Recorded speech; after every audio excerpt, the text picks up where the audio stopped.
Good afternoon. My name is Bob Chen. I'm the interim dean for the School for the Environment here at UMass Boston. Welcome to the Chancellor's Inauguration Day. This afternoon's academic symposium continues the theme from climate crisis to climate resilience. For the next 90 minutes or so, we want to think together about how to move from the reality of climate change that it is upon us now to the hope and opportunity that together we can create a resilient, equitable, and sustainable future. UMass Boston is located at this beautiful location, looking at the city and the harbor, which is on the traditional lands of the Massachusetts people, who belong to this place of land and water that they have held for thousands of years. These lands include places that were used to incarcerate and separate these native peoples from their homelands and communities, yet they have stewarded these lands and waters throughout the generations. We have much to learn from them in our attempts to adapt to climate change and work with as opposed to against nature. No words can rectify the wrongs imposed upon those who inhabited this land. However, we can state this acknowledgement to honor and preserve their histories, stand in solidarity with their lineage's efforts to reclaim their lands and foster as much reconciliation as humanly possible.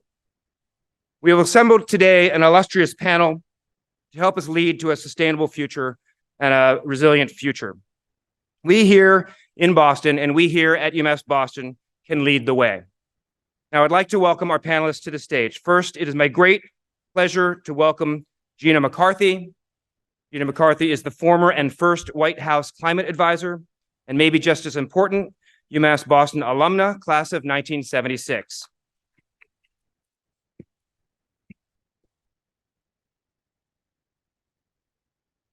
She received the UMass Boston Chancellor's Medal and delivered the commencement address in 2015. She served as the 13th administrator of the EPA, the president and CEO of the National Resources Defense Council, and she was the mastermind behind the largest climate and clean energy bills in U.S. history, the Bipartisan Infrastructure Law and the Inflation Reduction Act. Thank you.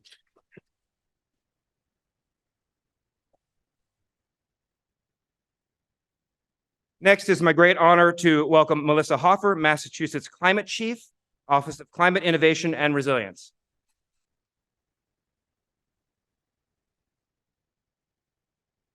She is Massachusetts' first ever climate chief. She joined the Biden administration day one as the acting general counsel and principal deputy general counsel of the EPA. She led litigation against ExxonMobil. She worked at the Conservation Law Foundation and has a law degree from Northeastern University. She is the mastermind behind the 2023 Resilient Mass Plan, a model climate adaptation plan that aims to ensure the Commonwealth is prepared to withstand, rapidly recover from, adapt to, and mitigate natural hazards, like maybe yesterday's storm and today's earthquake. Chief Hoffer.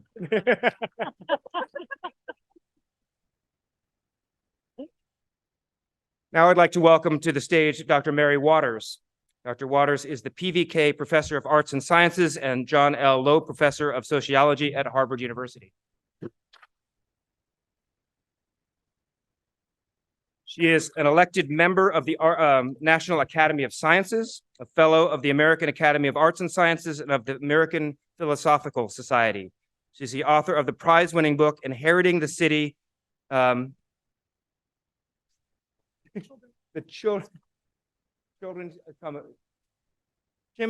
of Immigrants Come of Age. Please welcome Mary Waters.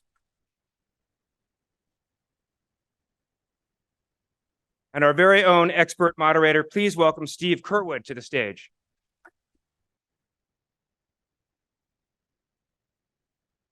Steve Kurtwood is the executive producer and host of Living on Earth, which has run continuously since April 1991. Today, Living on Earth with Steve Kurtwood is aired on more than 300 national public radio affiliates. Steve started with NPR in 1979 when he began as a reporter and host of Weekend All Things Considered.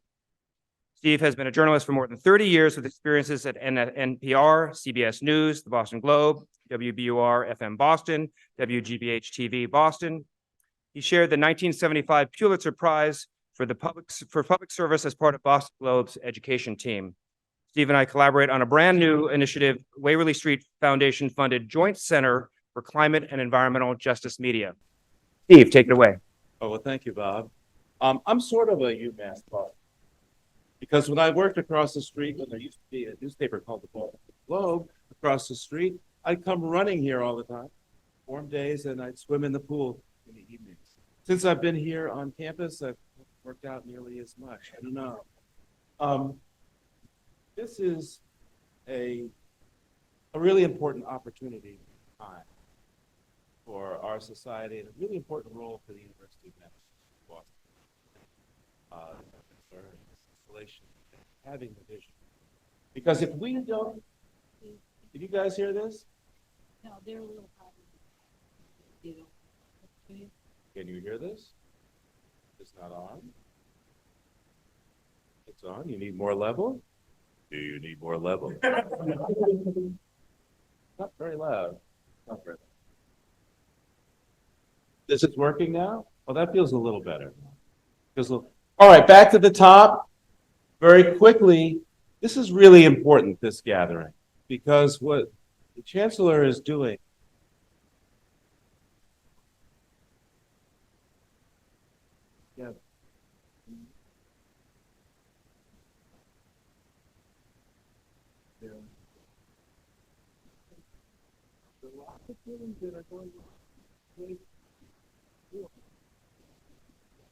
but if we don't get this right, and what we can do as part of this public institution, supported by the public, for the public, and as the first, what was the third one in the United States, because spoiler alert, by 2045, all of America is going to be like California is today, majority, minority. And unless we get everybody on board and engaged, we're just not going to make it. So with that introduction, the folks here on our team, maybe Gina, you would start and so. Sorry, I giggled a little bit. I was just giggling because you sounded so dire, and then you said turned it over to me. I'm like, oh, all right. So we're going to get a serious. How much worse can it get?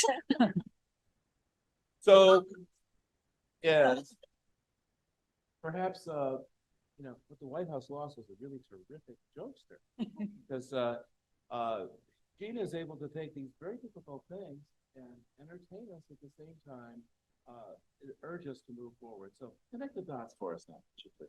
Well, Steve, thanks for always doing such a great job moderating, and Mary and Melissa are really terrific people to have up here, and it should, you know, be well known that we're all women. I just want to make that very clear. Maybe I should end it there. I'll end it there. Oh, that's true. Time will tell. We'll see. Marcello, I just wanted to tell you that it was really, for me, incredibly moving to be at the ceremony today. I just want to congratulate you, but more importantly, congratulate my alma mater. I think you are really the person for the time here, and I can't thank you enough, because this was the most meaningful education I ever received, and I just hope that you stay here and recognize that there are so many other students here now and that will follow, that I think you have the opportunity of a lifetime to help them have as rich a life as I have had. And so I thank you for jumping in. I'm so excited. Now, what was the question? What was the question? What was the question? Was there a question, Steve? I Connect the, oh my goodness, this thing now works. If you go. push the button on it, I guess. So, Gina, you've seen so much of what's going on. You've been inside the machine trying to make sausage. Yeah. You've been outside the machine trying to push it. Connect the dots for us. What do we need to do? What do we need to do now? We need to act now. With the full range of resources we have available. Look, we don't need any more information on why climate change is a problem or that it is a problem. If you're still talking about that, you're talking to the wrong people, right? You need to talk to people who follow the science and understand what's happening. But for me, honestly, the exciting thing is, you know, it was great to be in the White House. The reason why I went there, and the reason why President Biden asked me to go there was because we had framed something very different on climate. We put climate action as an opportunity, not a sacrifice. That was the big change in the dynamic. You know, for once, we weren't just talking about the problems, but we were talking about how the solutions to climate change, the shift to clean energy, and what that could mean for families saving money, what that could mean for thousands of new jobs, what that could mean to actually reinvigorate our economy. And the United States is investing in itself again because of that, not in spite of it. And so the exciting thing for me is we have hope and opportunity again. And as long as we keep that and keep building on it, then we should be able to win this battle. And I know that just the last piece of it is I do some work now with both Bloomberg to try to make sure that the Inflation Reduction Act opportunities are understandable and that every state and every community can grab onto it. Because for me, change happens from the bottom up. And so the more we can do at the local level, the more that it's going to grow into big ideas. But I also, you know, just want folks to know that there are a wealth of private sector investors out there that we all need to kick in the pants. You may not know it, but they're not spending enough money, and they're not spending where it has to be spent, which is in the global south, small island nations, in the developing world, where we owe a debt of gratitude and money to move forward, because climate change is a global issue. So no matter how good we get in the United States, it's never going to matter if we don't spread the wealth and opportunity globally.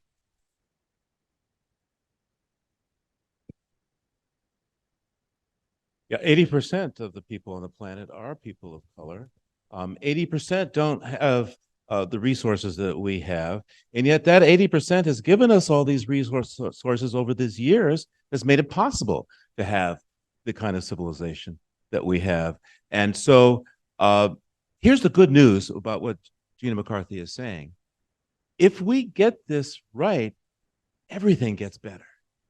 The whole notion of, I mean, in a way, climate change is this great multiplier of positive change, because in order to power through this, we have to get so many things like the structure of money, the structure of society, the structure of energy, the structure of where we have our food, and how we live as a species together on this planet.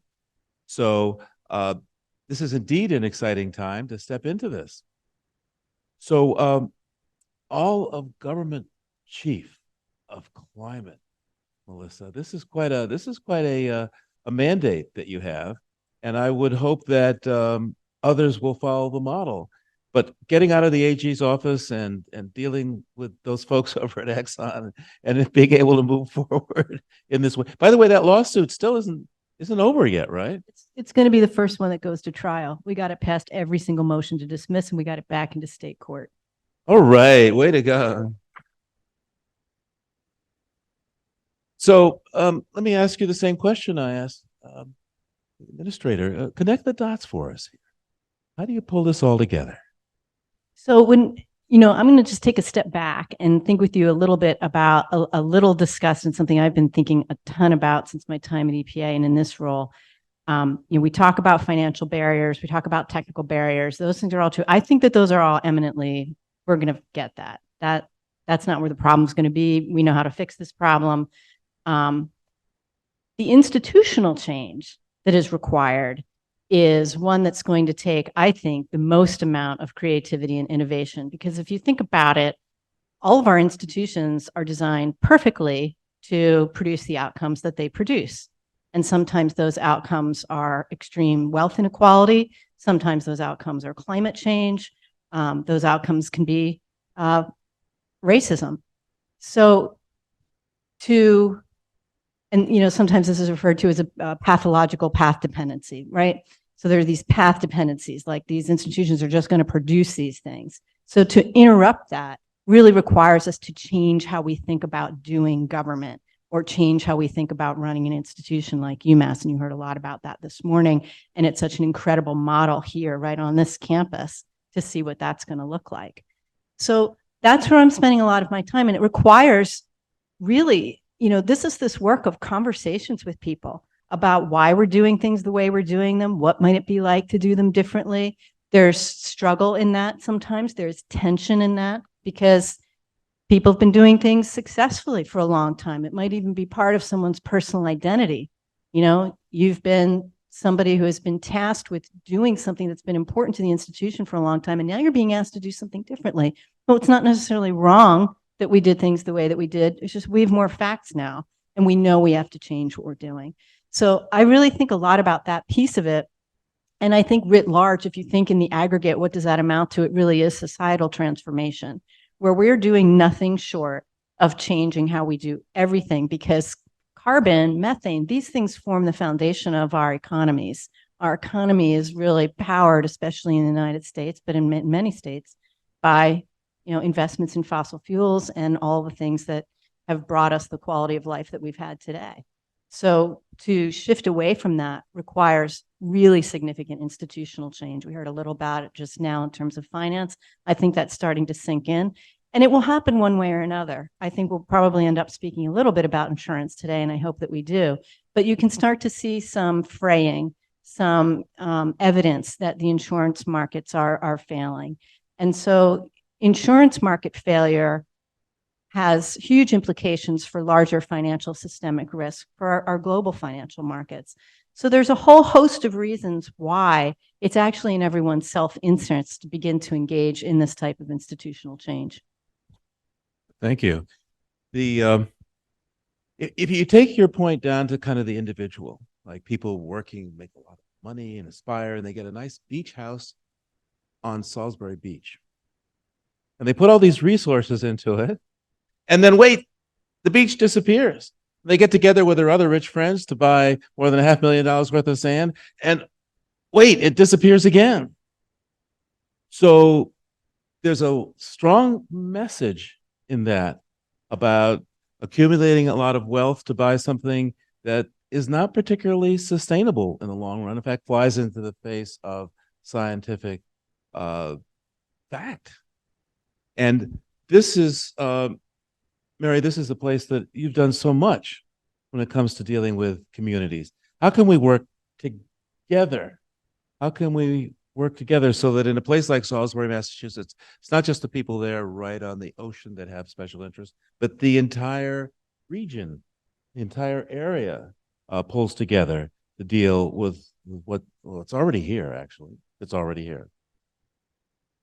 Yes, I think climate change, of course, is here, and the institutions that have us rebuilding or buying sand and letting us see it wash away have to change, and they have to change to create a better future, not only for those people who bought these houses on the beach, but for all of us, really. And climate change is driving migration, and it's happening. It's happening now. Some of the people who are at our southern border who are seen as a problem are actually fleeing the results of climate change. The IPCC, the Intergovernmental Panel on Climate Change, said 50% of the species of animals that they have studied have already begun moving towards the South and the North Pole. The idea that humans are not going to move is just putting our head in the sand. So people will move. And one of the things, to pick up on the theme of optimism that we can meet these challenges is that we as a country are extremely good at integrating immigrants and welcoming immigrants, and we have done it for a long time.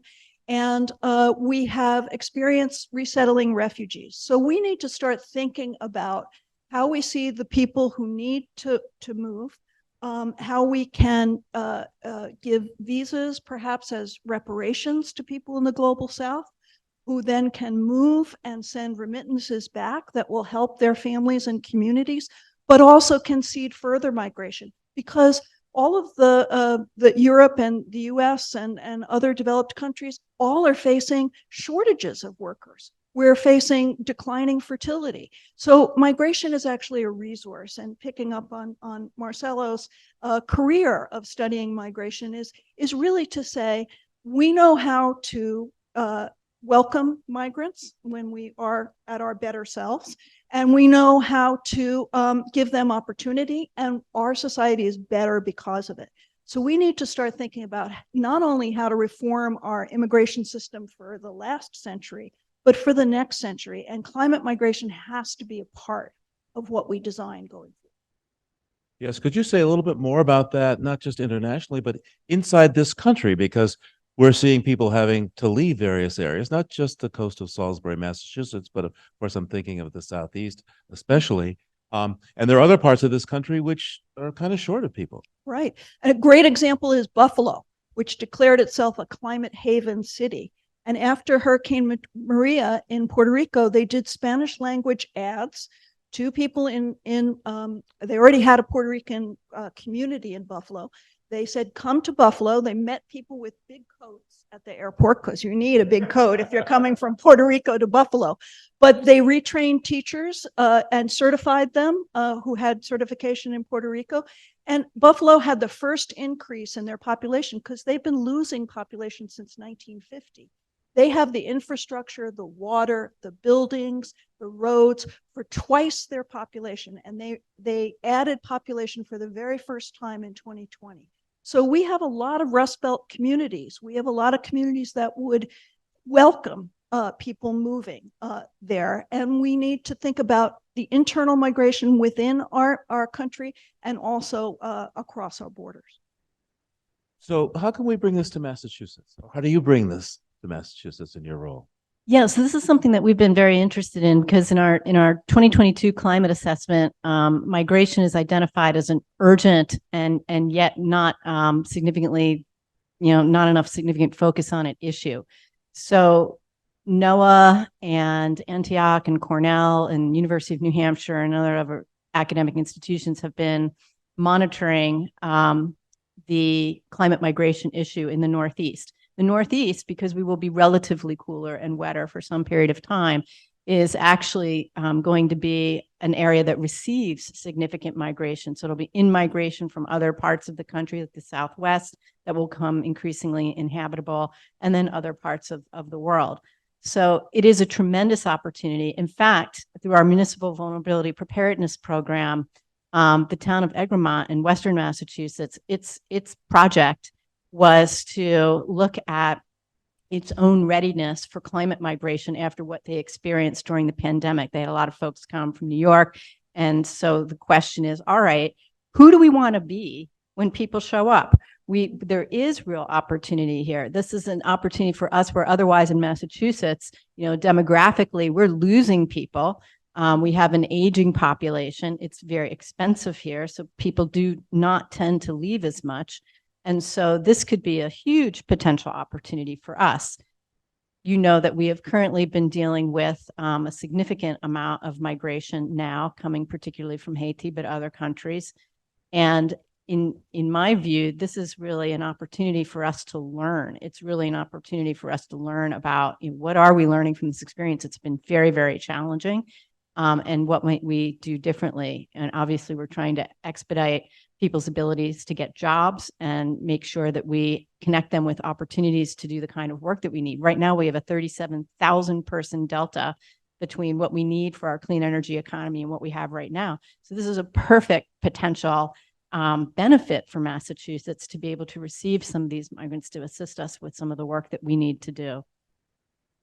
So Gina, how can this be done well from your perspective?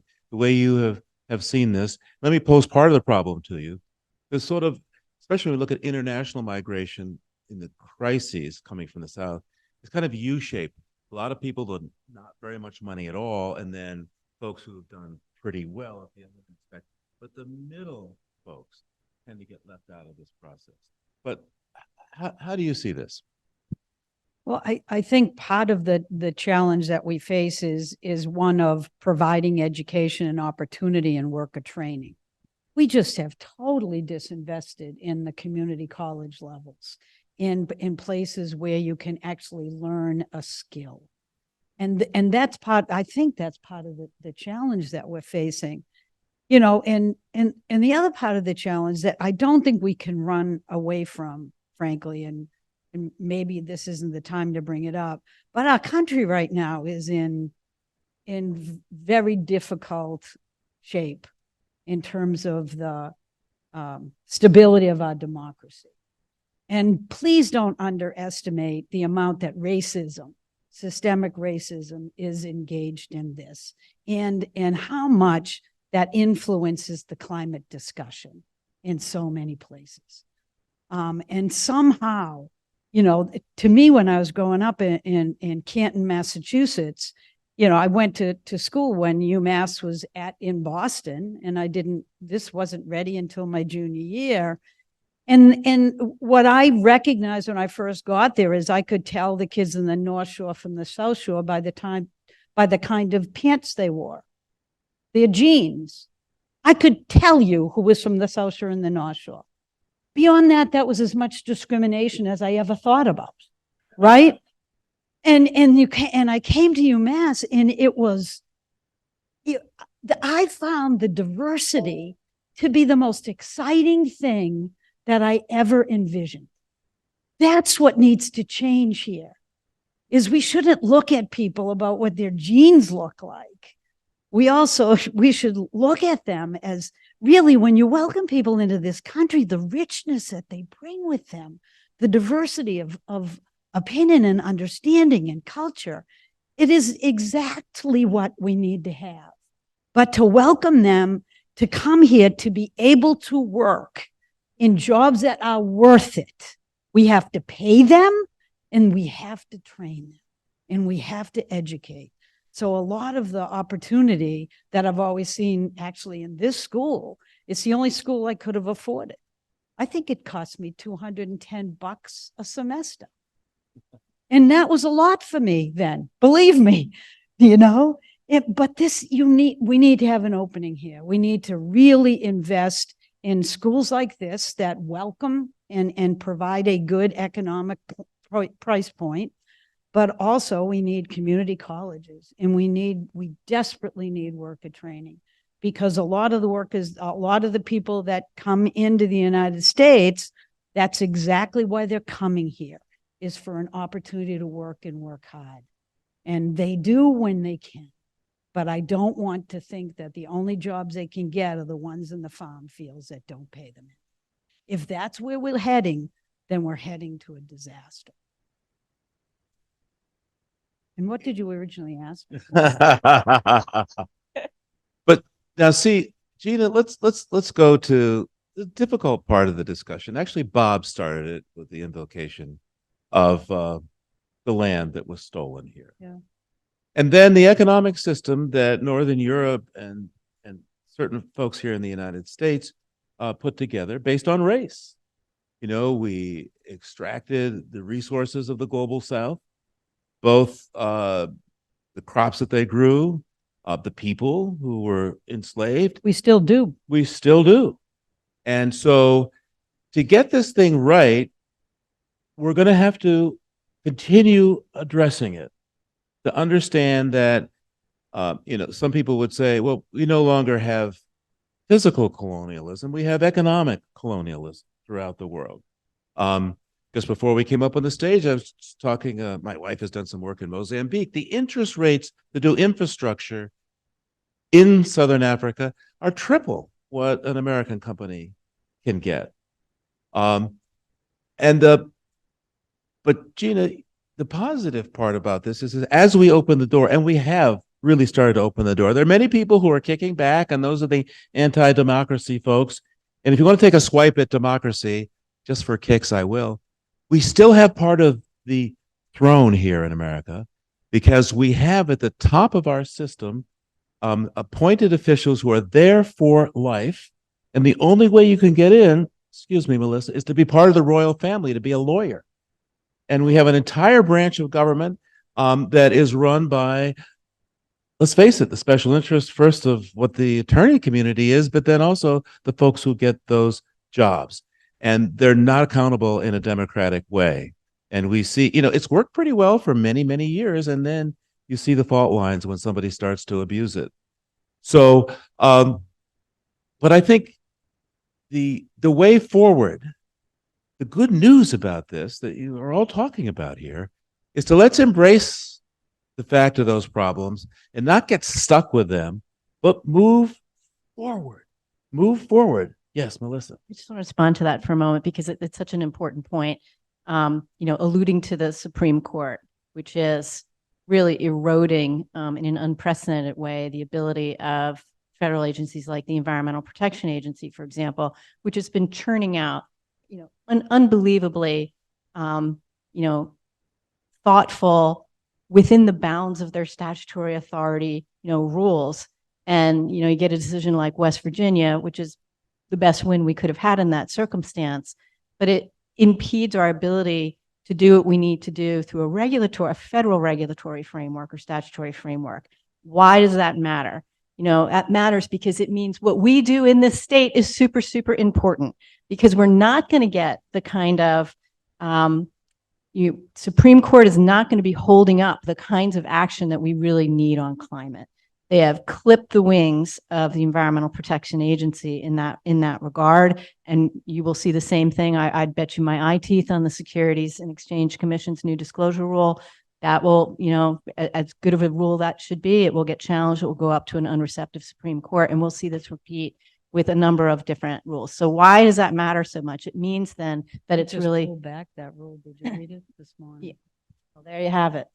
So it really points up the importance of states and as Gina was saying earlier, the local governments, because it's going to be up to us to come up with innovative ways and to partner with the private sector because we cannot do it without them. And every time I have an opportunity to speak with my friends in the real estate industry or in the banking industry or other institutions that are partnering with the Healy administration, this is what we're telling them. We have to find new ways to work together. We really can't do it without y'all. So that's why this is such an important point, because knowing what we know about that institution and where we are right now, the good news is it's up to us and we're going to be able to come up with these solutions and we're going to be able to drive them. We can't really count. There's no cavalry. There's no war in court. You were making a comment about the SEC rule. Just that they pulled it back. They pulled the rule back. And I think probably, because they didn't want it head into the Supreme Court where it might have a more permanent answer that we didn't like. You might as well wait and see what's going to happen in the next election. If you haven't been tracking, what this rule required was a modest level of disclosure of physical and transition risk. If you're a publicly traded company, and remember, we want to have information. We don't want asymmetrical information in an investment environment. You want to understand what you're putting your money in or your pension fund is putting its money in. And it's just, you have to disclose what your climate risk is. You have to disclose that. That's basically what this rule was. And now we're hearing that it was pulled back. One of the weirdest things that I see happening now is this challenge on ESG, environment, sustainability, and governance. Who is going to be anti any of those things? I mean, it's crazy what's happening, but it is putting a chill in the private sector. But I honestly believe, I think it's temporary. I can see them beginning to push back. For every ebb, there's a flow, right? I mean, I actually think the private sector is going to step up. If you looked at what happened in Dubai in the pushback, two things. Finally, they said we have to transition away from fossil fuels. What a dramatic statement that is, But it was earth-shattering when it happened because nobody would said it before. But the other thing that they really pushed hard in the investment sector. I think private investors are going to step up.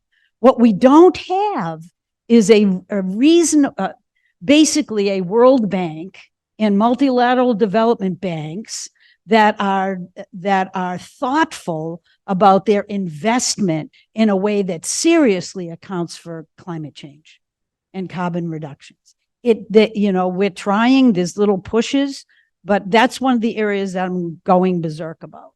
I'm going to be meeting with the World Bank in a couple of weeks in DC because they have their, weeks they do these things. And there's a lot of communities, a lot of states, a lot of countries that are going to start really screaming and yelling about the fact that you can make money in the global South without having to make money hand over fist in the global South. Just make money. Use concessionary blended funds. They exist. You can still get your fair share, but you don't have to destroy the world to get all of it. And that's what we have to tell them. And I plan on telling them that.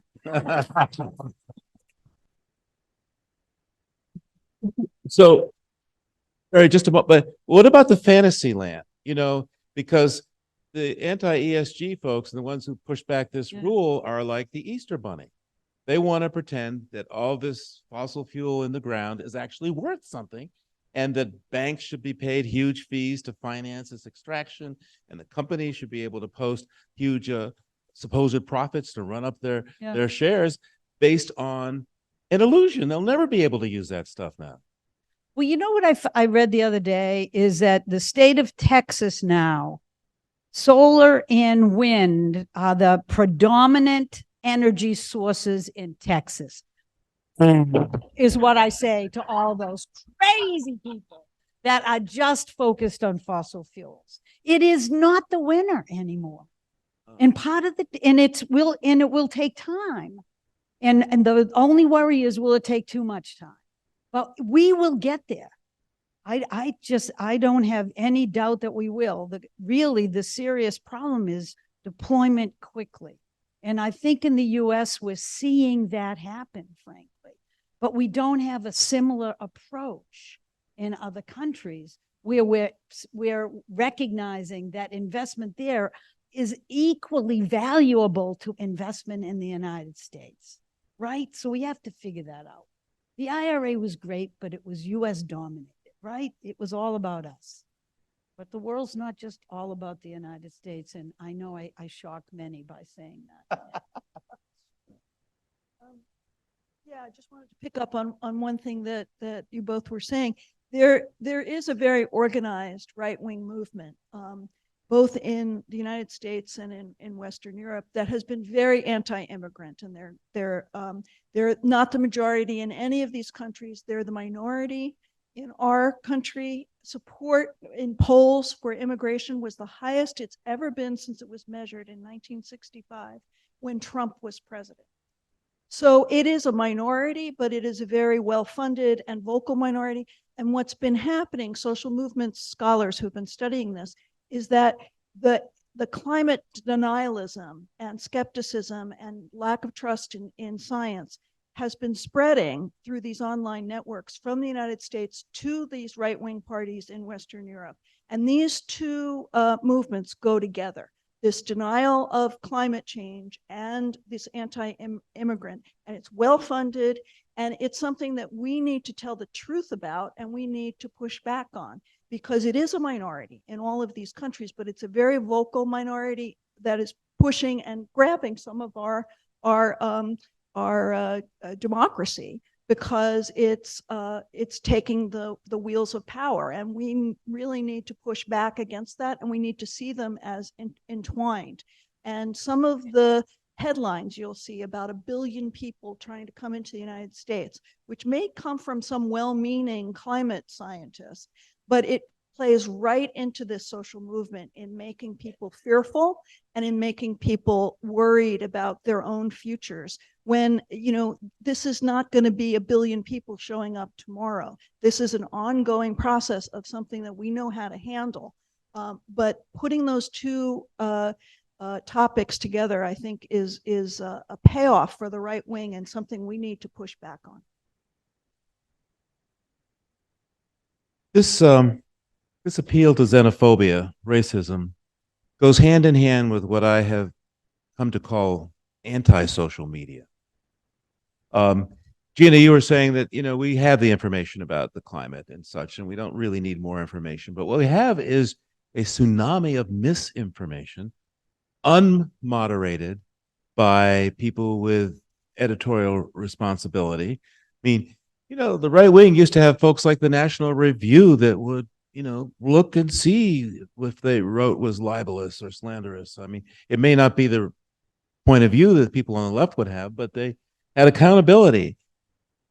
Just look at what happened to the UK with Brexit. Total anti-social media program that when I saw unfold, I said, OMG, this guy Trump is going to make it because they're using the same techniques. The big lie promulgated again and again and again. And unstoppable. And it costs nothing to reach 1 billion people if your message gets enough clicks. If you can get enough people to go with their TikTok or Instagram, then you can reach everybody without accountability, because we don't come after the folks who are spreading lies on these social media platforms. So I see this as a huge obstacle to moving forward to this brave new world that we are going to, which is really wonderful. But this is the core. This is part of the huge opposition that I see to getting this done. Like I said, it's anti-social media. Let me, I mean, I can't disagree with you that it's enormously challenging. But the only way that I know to address it is to basically communicate with people. And I spend a lot of my time trying, I'm not an intellectual, never claimed to be, never will be, but I know people. I'm an anthropologist. That's my degree from here. I focus on how I talk to other human beings, how I look them in the eye. I go to students all the time and say, if somebody disagrees with you, sit down and look them in the eye. Find the commonality. And I think that's the issue. I've worked in government for more than 45 years. I've never done anything or had any success that didn't rely on human beings at the local level, starting to push at the state level, that then eventually the federal government thinks they have a new idea, which has already been floating around in the other venues for a long time. So it's about community. The reason why I think we'll be okay is the Inflation Reduction Act allows investments that make people's lives better, that make them healthy, that clean up the air pollution, that stops the environmental degradation, that saves the money in their pocketbooks, that refuses to let the fossil fuel industry dictate our lives and our strategy. And if you get that, then the rest doesn't matter. This is the fundamentals of change. And so I think, I dwell on the same thing. I shut it off after a while, listening to all the negativity. I can't stand it. But honestly, we have to put our faith in human beings, and we have to communicate.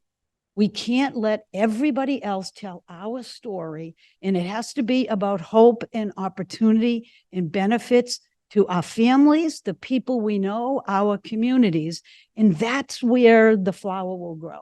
That's the garden we have to nurture, because I can't fix it from the top down, because no one ever did. I was thinking about our Youth Climate Council, and not to place responsibility for repairing climate change on a younger generation. All my observation is that they really get it, and they get it in a way that our generation doesn't. They really understand the impacts that are happening, and they really bring, it wasn't like a learned instinct for them to think about it with a diversity lens. They don't even think in those terms. It's just, they're really thinking about it from the standpoint of equity just from the get-go. So I have a lot of hope in that, and they are pissed. They are really, really pissed. And I have a lot of hope that will power them too. They see their future is in jeopardy. And I watch them in this Youth Climate Council, their networking abilities, the way they understand how politics works. I mean, I don't know about you, but that is not what I was doing when I was 16 years old. So it is really remarkable. And I have a lot of hope that they are going to be able to navigate this a little bit and will be helpful to us. And that, by working together with them, I think they're a critical constituency. I don't really think we'll be very effective in what we're trying to do without the youth on our side. And I think their voices are very important.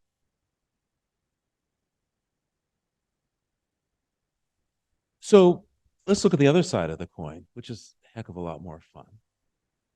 So if you look into the crystal ball of the future, you see a society where if we do this right, there's really no such thing as poverty. There's plenty of resources.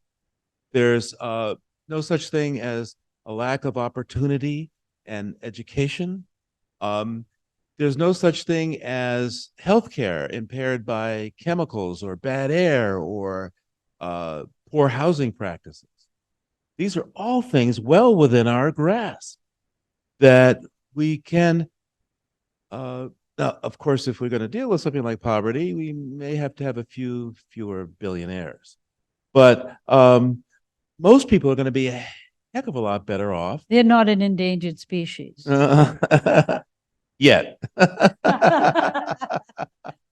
So how do we get the word out that these are amazing times that we are entering into? That it's not just the tech, but what we can do as a society, as a species, since we are so interconnected. How do we get the word out about that? How do we get people feeling confident about that? Because so many people are nervous and kind of scared. I can start us off with that. And I'm looking at Paul, and I had a discussion about this many months ago that he might not remember. It's actually one thing that I think the left has not done a very good job of, which is what could this look like? What is our vision? Because things today aren't really all that awesome for a lot of people. So what actually would it be like? And the way I experience this, maybe you all feel this way too. I often feel a simultaneity of, you can viscerally feel the old thing is dying away. The addiction to fossil fuels and frankly, all the suffering that kind of flows from that and flows from us not really being connected with each other in the natural world. Like, that's a painful state for humans to live in. And at the same time, you can feel the new thing coming into being. And there's work for all of us. There's work on, moving away from fossil fuels, and we do that in a variety of different ways, whether it's litigation or rulemaking or coming up with different ways to fund and finance it. And then, there's the work of bringing the new into being, whether that's regenerative agriculture or all the cool things happening with, different building technologies and passive house and all that stuff. You can feel these two things happening at once. And so whatever your thing is, like, do that thing. If you're really good at bringing the new into being and you can visualize it and talk to people about that and inspire that vision, work in that space. If your thing is you're a bulldog litigator and you want to go tear down the fossil fuel companies, please do that yesterday. So this is really where we are. But just what do you do for the arts? I was just talking to the head of Mass Cultural Council the other day, who's an amazing person and used to be a dancer, Michael Babbitt, and is like totally on climate change. And I think, wow, we had music and visual arts during the civil rights movement, during the labor movement. Like, where is that now? Do that. But that's how we create this.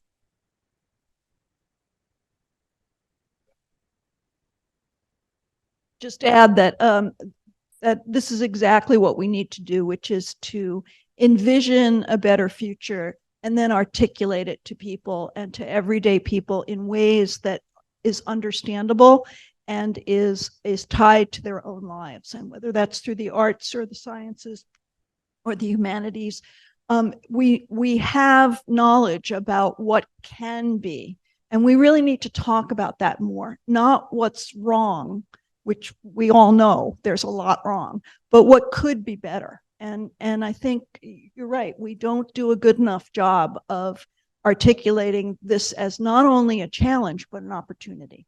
And I think we should do more of that. I don't know if I can say it any better than the other two. The only other thing that I would add is that the thing that worries me a lot is that we can't change this overnight. And so we can make change that starts small and grows big. And it worries me that when we always talk about time, that every young person I know says, oh, that's great, but it's not enough. I am so damn tired of hearing that, because you never, ever do everything all at once. You can't win like that. It's like starting at the top and then it rolls down the hill and it gathers lots more speed, lots more emphasis. And that's how change happens. And so we have to be really careful to constantly put time limits on things, if the result of that is that everybody is always angry and disappointed. If we don't turn to a hope and opportunity framing, then we've missed the opportunity of our lifetime. And frankly, I have 5 grandchildren.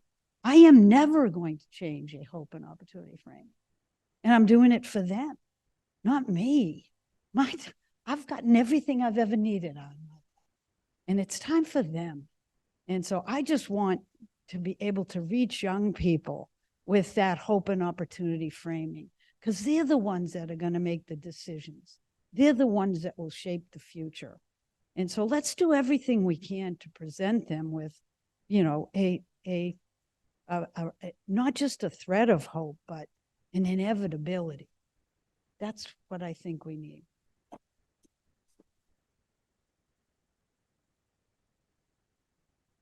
So I'm going to take a chance here.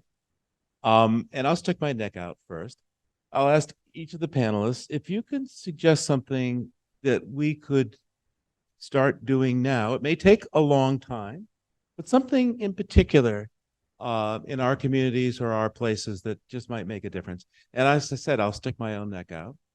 I'd like to see tuition costs. I like the cost of going to school here at UMass Boston to go down.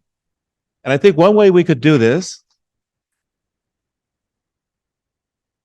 is if we went to the capital markets and borrowed the money to put solar cells on every one of these buildings and sell the electricity to the grid, right? Right? I mean, electricity is money. Electricity is money, right? And probably, I think our credit rating is decent, and we could do this. I mean, that's the kind of opportunity that's right in front of us. We have the buildings, we know the technology, we know how to do finance. They could do it for a dormitory, they could do it for a parking lot. How about doing it to reduce the cost of going to this school? So that's my one example. Anyone have an example here? Can I give a real example? I'm sorry. Wait, you're skeptical. I need an example that's already available. I'm sorry. You mean you don't think the I don't administration think here this is going was to do real. this? I'm not.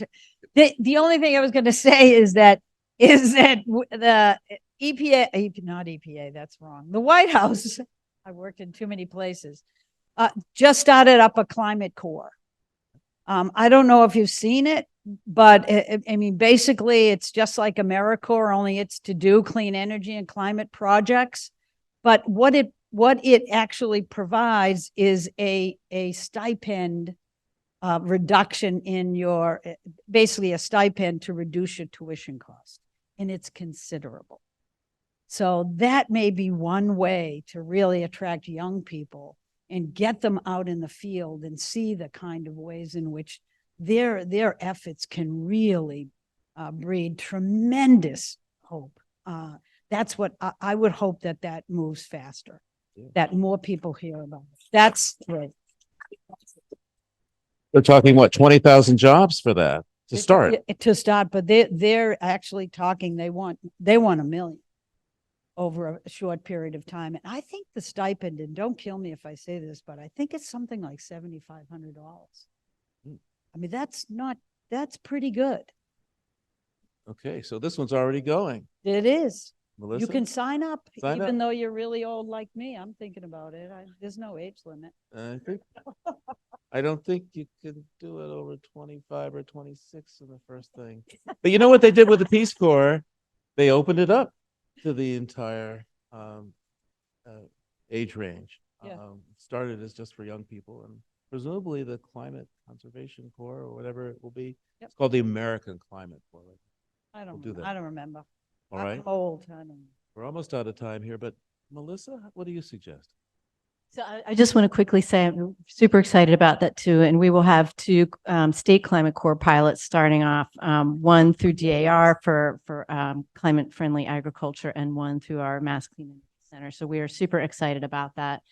EPA issued new social cost of greenhouse gas emissions numbers. So for 1 metric ton, these are all in 2020 dollars, emitted in 2030 of methane, it's $2,400 a ton, $2,400 per ton. So, you know, you can just think for a minute, like all the oil and gas wells that are leaking hundreds of thousands of tons. In fact, getting back full circle, you know, systems that are actually designed to vent to the atmosphere and emit. Nitrous oxide, $66,000 per metric ton. And I think the CO2 number, if I remember correctly, was $230 a ton. And we, you know, emit billions of metric tons of CO2 annually. So I would really like to see market-based mechanisms come into play soon that would force the internalization of these costs. This is a two-for policy that drives reduction in greenhouse gas emissions and creates a revenue stream that will be vitally needed for us to pay for all the resilience investments that are going to be required. That would be my, That's awesome. yeah. That's awesome. That's Sounds like it's a gas. Okay, that is the worst pun I think ever. But it just really made me love you. So thank you. People should pay for their impact on the planet. Imagine I mean, that. polluter pays, right? This takes us right back to Superfund. Sounds Fascinating. abusive to me, doesn't it? So I'm a migration scholar, so I think if Congress would just do its damn job and give legalization to the 10 million people who are already here, and then allow the people who have been coming to work, we would not only see the benefits of that immediately, really, we would see people becoming much more a part of our community, and we would see the resources that these people bring. And this would really, I think, stand us better for the future in terms of the people who we will also need to welcome. You go, Mary. You go, Mary. So Dean Chen, would you like to take some questions from our guests here? Thank you so much for your inspirational words, and I'm sure there are some questions in the audience. We have some time for that. If you have a question, just raise your hand. I'll start off with a question that we got from a student. What will the job market for environmental science sustainability look like in the next 10 to 20 years? And what credentials will be required? Master's, a PhD, et cetera, for participation? Yeah, I don't know. Never in Massachusetts. So there's going to be job opportunities at all different, you know, entry levels when for in clean energy transition. Don't worry about that. Whatever it is that, you know, you're schooled in, there's going to be a clean energy and climate tech opportunity for you. And this is really literally true. This is from people who are doing stuff with regenerative agroecology to work on forest and soil carbon sequestration to, you know, to non-fossil alternatives to jet fuel. I mean, like there's chemistry, there's biology, then there's the folks who have to like install the PV units that we need. There's people who need to build the wind turbines. There are people who need to build the facilities that test the wind turbine blades. There are people who need to build the floating wind. I mean, like whatever your thing is, there's going to be a job for you. So just go get the skills and we'll have a job for you. We have too many jobs now, not enough people. Can I just say that it's certainly not limited to the US. I mean, this is worldwide. One of the things one of the sort of opportunities that I've been looking at is trying to work in India and a number of states in India to actually get 1 million women to actually shift and to be supportive of that shift to regenerative farming. It's totally game changing. And it cost so little. And in the course of a year and a half, they can really transform that soil and provide food for their own families and excess food that they can sell in the market. And it's just game changing. The health benefits of it are startlingly good. And what's the cost of that? Nothing. It is a benefit to everyone. And so I think we limit ourselves much too much with the idea that this transition is actually expensive or too expensive or too long. I don't believe any of that. I believe that's exactly what we want to be told by the folks who want to maintain the status quo. And so I'm just so excited about the opportunities here in Massachusetts, but in particular in the countries who have been denied jobs and opportunities for so long. I'm tired of jobs. I need food systems. I need water systems. I need the fundamental structures that governments are made on, that communities are made on. And we can have that. We just got to grab it. Thank you. My name is Bala Palachandran. I work at the Sustainable Solutions Lab here. The IRA and the BIL are amazing pieces of legislation. Thank you for that. And they have put a lot of money into the pipeline intended to reach communities. But I keep getting the feeling that a lot of that money is going to communities that are most agile in terms of putting in proposals and are also able to spend the money fast enough. So my question is, are we doing enough to build capacity at the community level to take advantage of the funding that's coming down the pipeline? I can say for Massachusetts, I'll just thank you for that question. And just one overlay, you know, with all of these federal dollars that came through the Infrastructure and Jobs Act and then through the IRA, there is the Justice 40 overlay, which requires that 40% of the benefits in order to disadvantaged communities. So in that regard, there is a lot of scrutiny that the federal agencies put on these applications coming in to ensure that that's actually true. And in the application process, there is a heavy emphasis placed on outreach to those communities to ensure that these projects are actually going to benefit them. I can say for the state of Massachusetts, you know, we have worked with a number of organizations across the board in putting together our climate pollution reduction grant and other opportunities. We've also, you know, will provide letters of support and other support where we can to NGOs and to municipalities that are seeking federal funds for themselves. The regional planning agencies in Massachusetts have been very helpful to municipalities in organizing some of those applications too. So I think that observation is true. And I think people are, at least in my time of watching, you know, like the HUD money through the, you know, Obama years and all that, I think this is a much more coordinated effort to ensure that people are going to directly benefit. It's admittedly not perfect. Can I just say, I think it's lessons learned on how to do this well. And I think it's showing up. I mean, it's so exciting to me that EPA is the place where they go for equity.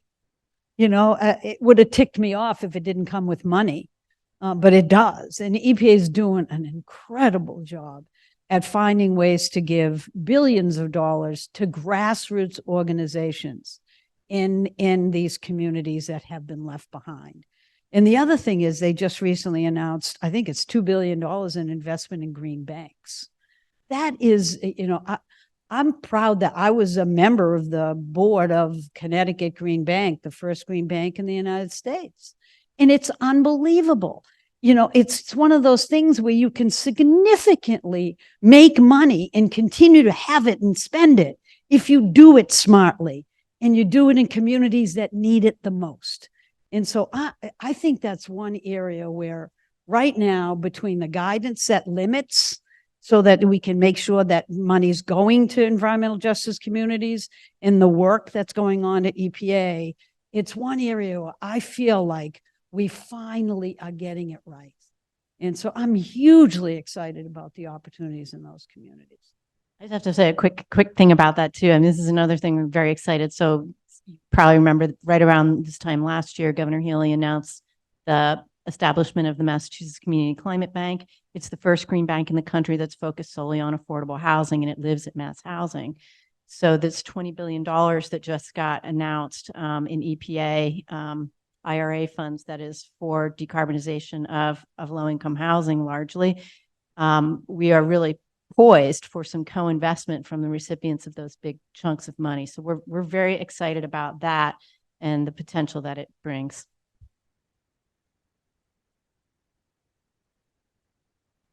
Thank you. My question is maybe to build a little bit on the question from the student about how to credentialize yourself for jobs. It was interesting that the student called out environmental science. My question is sort of like, any advice that the three of you have for changing how young people are thinking about green jobs? Like, how do we change the definition of green job? How do we expand the thinking? I have the privilege of teaching environmental studies here, and in my class, I have students from 34 countries, and they represent 29 majors of study. And so we really need to emphasize, like, marketing. EV companies are going to need marketers, and accountants are going to be doing carbon accounting, and bankers are going to be doing green financing. Like, how can we help students understand that every job is a green job? What advice do you have for that work? Sounds like you know way more than the rest of us up here. That's right. Every job has to be a green job. That's right.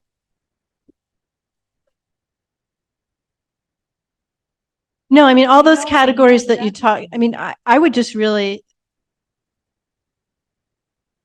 have people come in and talk to your class, because one thing we've talked a lot about in the administration is a T driver is a green job.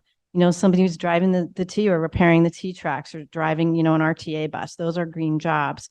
There are actuarials working for the insurance industry now that are figuring out what is the financial benefit of resilience at your home or your property, because you can monetize that, and then you can give people a break on their premiums or their deductibles. The banking industry, starting to think a lot about climate finance. I think in about 3 weeks, we will have a very exciting, very innovative public-private partnership for workforce development that we'll be announcing. But there's a lot of finance people working on that in the private sector. Philanthropy. I mean, like, I would just talk to people, because that is the frame. I agree with you on that. And then maybe to help them understand, well, what does that look like?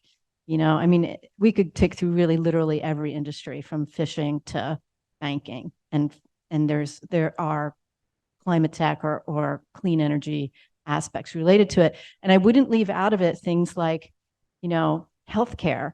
Climate is a huge, huge health issue. And I know everybody understands, like, we have a certain amount of global warming in the pipeline. So even if we stopped all of our emissions today, we're still going to be dealing with a lot of the impacts. There'll be a lot of health impacts. I mean, look what's happening in Southeast Asia right now with the flooding. We probably lose a good part of their rice crop. Look at what's happening in the Sahel this week, 118 degrees Fahrenheit. It's breaking all the records in Burkina Faso and other places. So these are really serious problems. Dealing with the migration, if we have Mary's vision, like, there's a lot of work in that integration and making that happen and ensuring that, people have the adequate services for all that. So just, like, think about how the world looks and then how people can slot into that. Great question. And I think many of you are educators like me. And one of the things that I am trying to stress with other professors and other teachers is that everything that we teach touches on climate change. And if our curriculum, if our syllabus is not touching on it now, that's an error on our part, because it touches everything we study and everything we teach. And so we need to start integrating that into our teaching, so that people are learning across the board how we can make a better world. Thank you. Now I have a lot of things to say myself, but one is every job should be a green job. The second part about this is one of my assignments in the class is to take what you've learned in this class and translate to one of your other classes. So now you're doing the transfer already, right? And the third thing is tomorrow is welcome day here at UMass Boston. And I tell students, and mostly their parents, There are well-paying jobs on the other end of 4 years or whatever long it takes you to get your degree here. But we don't know what the names of those jobs are. And those names and the type of skills and the types of things you do are up to what you want to do. And so then the kids really like that. Sometimes the parents have some questions. But there's a question back here. Yeah, thank you very much. I've enjoyed this panel. It's been very informative. You know, picking up on what Melissa said, you know, even if we get to net zero right now, we're still going to have climate change. Even if we get net zero by 2050, we're still going to have over 2-degree increase of pre-industrial at the end of the century. And it's going to continue. Sea level is going to keep increasing. So I don't see the urgency we need to deal with this problem worldwide. And I think, personally, I think the only way the world's going to deal with these problems is if it comes together. You know, we need stronger international organizations. And, you know, I see the world splintering right now. You know, if the world can't so unify about, you know, protecting Ukraine, about, you know, stopping the what's going on in Gaza right now, which is a very tangible in our face problem right now, how can we come together to deal with a problem a little bit further down the road of climate change? And so, you know, I know you know, Massachusetts, you know, we're going to get through climate change. We're going to be, you know, relatively safe here. But the rest of the world is going to be, you know, picking the global south. We're going to be facing a lot of pressures. So I guess my question is, we have a sense of urgency. I don't think the world or the U.S. is coming together. How can we try to come together? And we need big, bold steps. I don't think we can rely on incrementalism anymore. We need things like the Paris Accord that's enforceable. We need things like the IRA. We need a carbon tax. And these are all no-brainers. So how do we take these big steps that get us going forward? Thank you.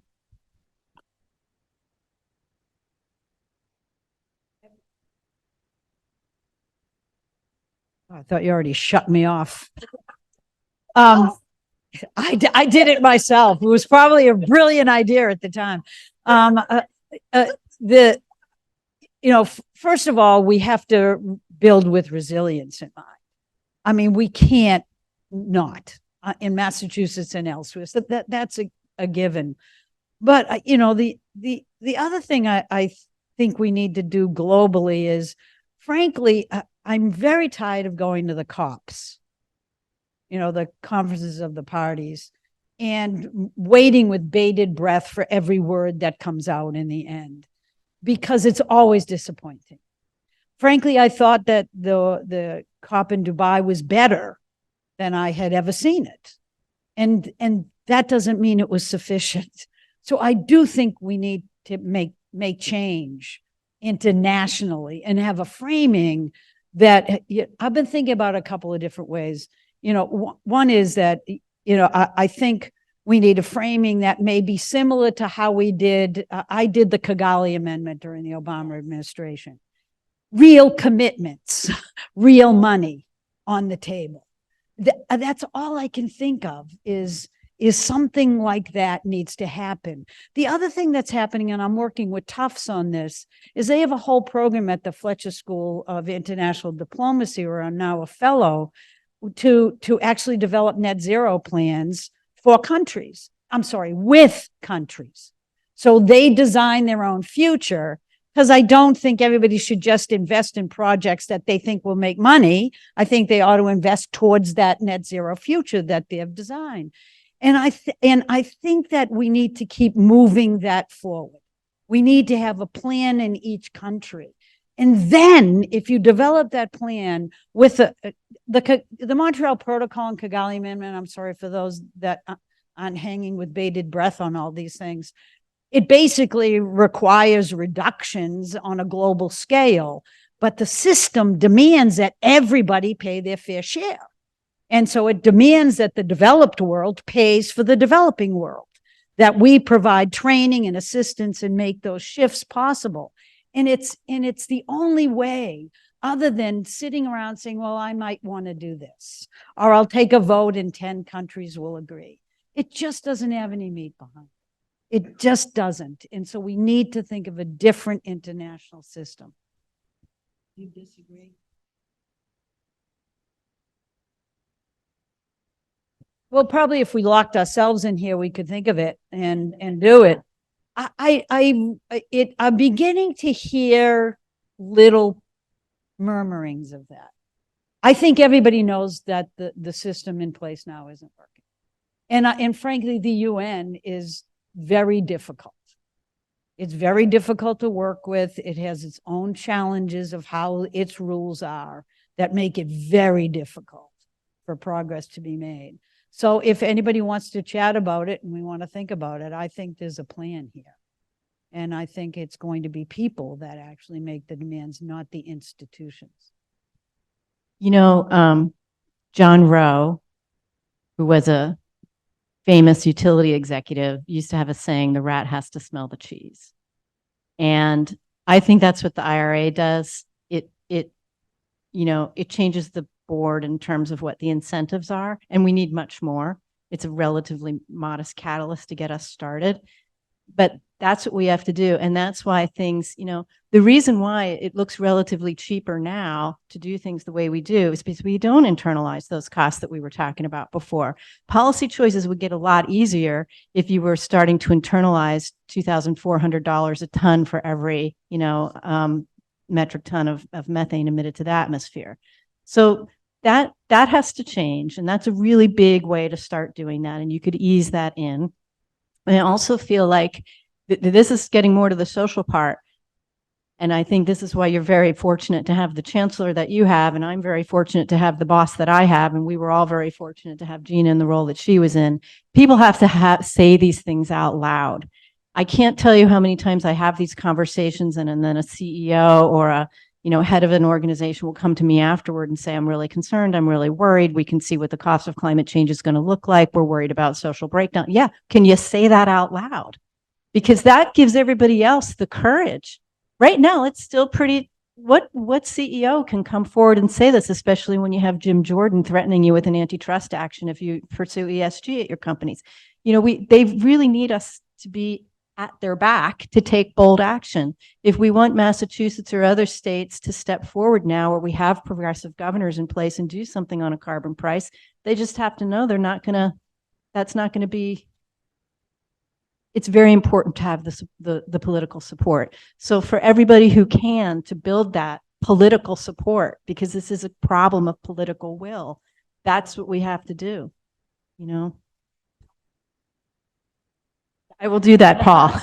Okay. And I'll come and live with you if I get fired. The last question of the afternoon is one that we ask K through 12 students throughout Massachusetts and Kansas and Missouri. How do you draw or describe a climate hero? McCarthy. Ah,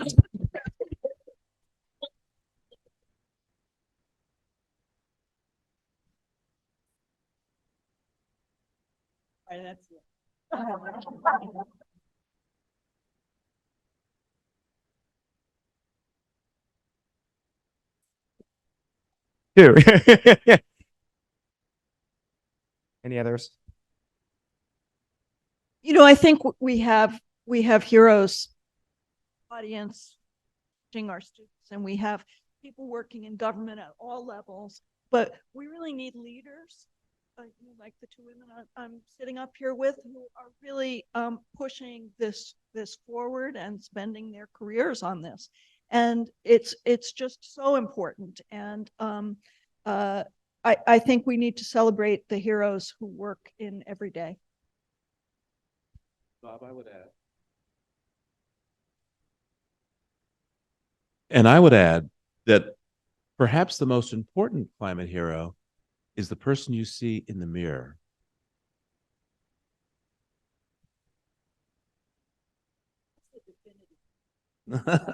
Sorry. I'll just say that we get a lot of pictures of climate heroes. There are a lot of women, females. There are some are kids, right? There's a lot of smiling faces, a lot of pretty colors. They are doing all kinds of different things. They're smiling a lot. And so they're all so many diverse people.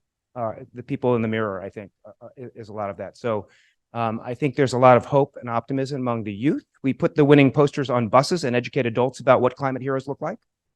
And so adults can learn from kids for sure. I think we want to work across the generations and with the youth to be hopeful and optimistic about, as you say, a complete connected the dots, sustainable, a better system, a better, different institutionalized, we'll break down a lot of the institutional problems and we can fix all of the components of society at the same time. But in my eyes, and I think everyone in the audience, you three, you four are climate heroes in our eyes. So thank you so much for your time today and your words of wisdom. But don't leave yourself out.